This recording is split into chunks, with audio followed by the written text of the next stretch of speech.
Today we're going to talk about Craig's 1979 CM Sedan.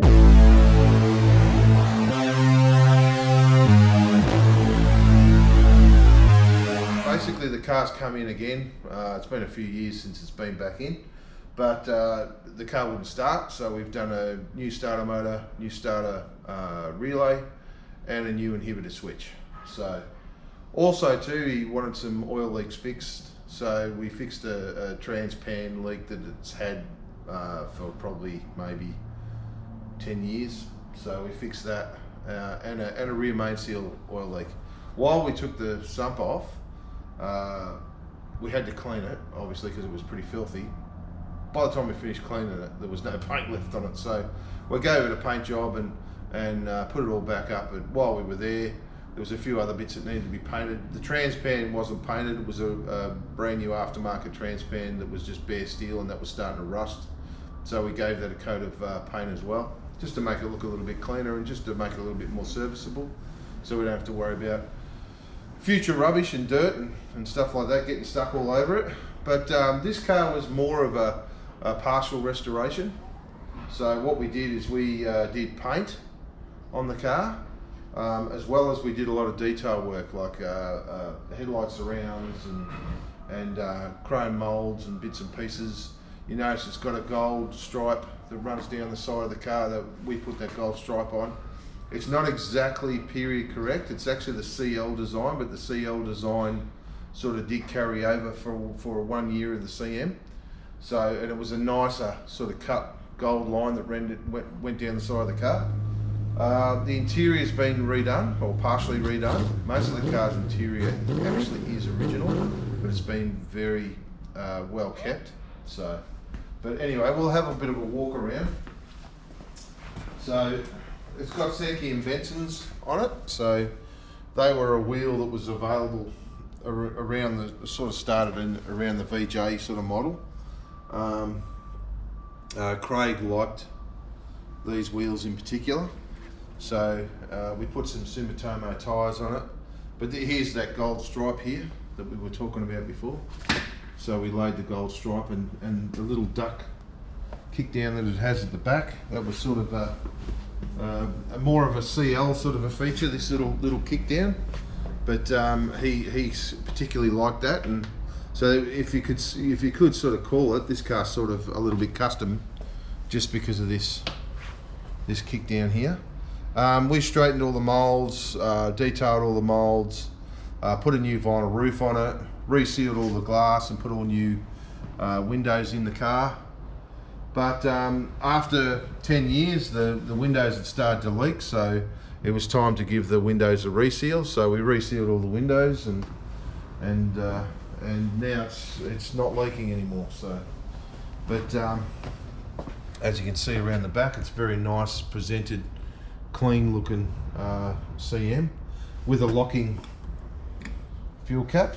So, which is a pretty rare sort of option for these. Most of them had just like a flip cap, but being a Regal, that's what the Regals had as an option.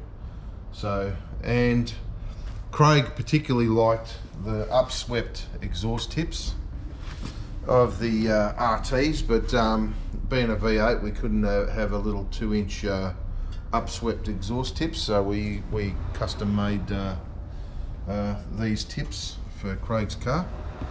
So now we go up on the hoist.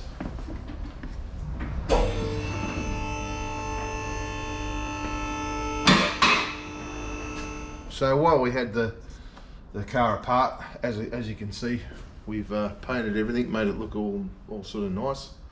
Now this car originally had a 2-inch exhaust system, and it stepped down as it was a 2-inch single, and then it stepped down to 1 3/4 to the rear. So, as you know, when you have a really small exhaust system, the engine has to work a lot harder and it uses a lot more fuel. So now we've got a twin 2.5-inch exhaust system coming off the factory manifolds that have been modified. But as you can see, we've got it all snaking down around all the original componentry, so that way we don't have to worry about the steering arm hitting the exhaust, and we don't have to worry about ground clearance because it sits nice and high, but at the same time he's got his his desired result, which is a bigger system. And it just comes down into a couple of stainless steel mufflers, and then straight out the back to his exhaust tips. So, but yeah. So normally the car's a lot cleaner underneath, but Craig has probably been caught in a couple of bits of rain here and there. So, but at the end of the day, he drives it and he enjoys it and he loves it, so it doesn't matter. Anyway, this is a beautiful car to drive, Craig's CM. It's nice and smooth, even though the roads are pretty crappy around Dandenong, but it's quite a comfortable ride. Nice smooth V8, 5.2 litres. So, and for an original sort of car, this is how they drove when they were sort of brand new. So they were quite comfortable cars. You don't have to scream at each other or anything like that, you know, as you're driving it. But it's got a bit of go in it. It's, even though it's only 5.2 litres, it's a beautiful sort of smooth car to drive. And as you can see from what you can see in the camera, the interior is nice and clean and smooth and very well kept for a car that's fairly old. So the motor's the original engine. All we've done here is we've repainted a long time ago the rocker covers and a few detailed bits and pieces. Put a new booster and master cylinder on it, and rebled the system. All the brakes are all been rebuilt. The radiator's still the original radiator, just cleaned and kept it in good order. The air conditioning actually works. So a lot of people think, oh, these old things, the air conditioning doesn't work, but the air conditioning works fantastic in it. It's quite cold. So, but yeah, we keep everything pretty well maintained in this car, so to make sure it's all working correctly as it should back in 1979.